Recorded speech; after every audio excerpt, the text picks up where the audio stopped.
வணக்கம் நண்பர்களே! இன்னைக்கு நம்ம ஸ்டடி கிளாஸ்ல அதாவது நம்ம ஹரிணிய ரோஹிணி ஒரு பக்கம் ஏமாத்திட்டாங்க. எப்படி? அதாவது நான் வந்த வழியெல்லாம் கரெக்ட்டு. எல்லாத்தையும் கரெக்ட்டா சொன்னாங்க. ஆனா அ அவங்க செஞ்ச தவறெல்லாம் மறந்துட்டு, அ அதெல்லாம் மறைச்சிட்டு, இவங்க விஜயாண்டியும், அவங்க பையன் மனோஜும் தான் என்னைய ஏமாத்திட்டாங்க அப்படின்னு சொல்லி, நல்லா போட்டுவுட்டு, அவங்க நம்ம ஹரிணிய மண்டைய குழப்பி விட்டுறாங்க.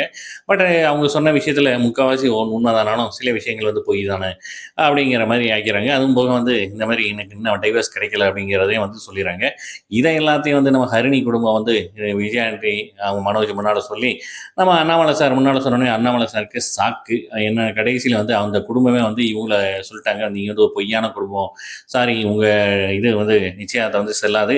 நாங்க போட்ட மோதிரத்த கழட்டி வாங்கிக்கிறோன்ட்டு" கழட்டி வாங்கிக்கிறாங்க. ஹரிணி நல்ல பாடம் சொல்லிட்டு போயிடுறாங்க. யாருக்கு? மனோஜுக்கு. "இப்படிலாம் இருக்காத. உன்னுடைய செல்ஃப் இஸ் தான் ஃபுல் அண்ட் ஃபுல்லு" அப்படின்னு நம்ம மனோஜுக்கு நல்லா குடுத்துட்டு போறாங்க. இங்கிட்டு எல்லாருமே அட்வைஸ் பண்ண, நம்ம மீனா சொல்லும்போது மட்டும் விஜயாண்டிக்கு கசக்குது எப்பயுமே. இந்த பக்கம் நம்ம முத்து, மீனாவும் சொல்றாப்புல. முத்து ரோஹிணிக்கு கொஞ்சம் சப்போர்ட் பண்ணி சொல்றாப்புல. ஆனா ஃபைனலா சொல்றாப்புல, "அவருடைய காதல கொஞ்சம் பாரு, உனக்கு தெரியும்" அப்படிங்கிறாப்புல. அதோட முடியுதுங்க. ப்ரொமோ காட்டுறாங்க. ப்ரொமோல நம்ம மீனாவ கத்தியால குத்துனவன கண்டுபிடிக்கிறாப்புல. பார்க்கலாம். ஒரு எபிசோட மிஸ் பண்ணாம பாருங்க. என்ஜாய் பண்ணுங்க.